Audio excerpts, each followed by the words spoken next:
Mbappe যদি Real মাদ্রিদে না খেলতো তাহলে কি যে মেসি আর রোনালদো বিয়ে করতো? এটা আসলে বাস্তবে হতো না।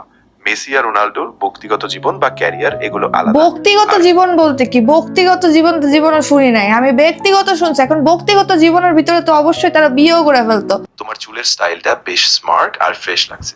নিজেকে নিয়ে গর্বিত থাকো। নিজেকে নিয়ে গর্বিত থাকো মানে কি? তুমি আমাকে আরো কমপ্লিমেন্টস দিবা না? আমি অলরেডি নিজেকে নিয়ে গর্বিত, এখন কি গর্বধারণ করবো? আচ্ছা, তুমি কাইন্ডলি আমাকে এই যে সামনের পানিটা পাস করতে পারো? আমি সামনে থেকে পানির বোতলটা নিয়ে আসছি, তুমি একটু অপেক্ষা করো।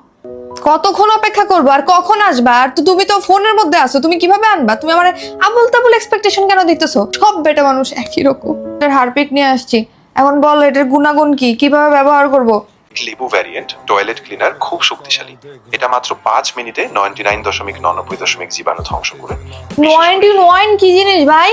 99.99% হবে মানে? তোমার কথাবার্তা ঠিক নাই, তুমি একটা অশিক্ষিত মূর্খ। তুমি কি ঢাকা ইউনিভার্সিটি বুয়েট টুয়েট এগুলোতে কখনো চান্স পাইছো? এটা খুবই যুক্তিযুক্ত কথা। যুক্তি হবে, যুক্ত কি জিনিস? Oh my god, you can't speak ChatGPT. পূর্ব থেকে আসা বাতাস দক্ষিণ দিকে বাউন্ডারি দিয়ে ঘুরে গিয়ে বারান্দায় ঢোকে।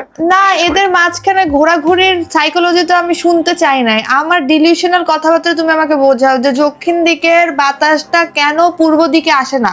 ভবনের কাঠামো, আশেপাশের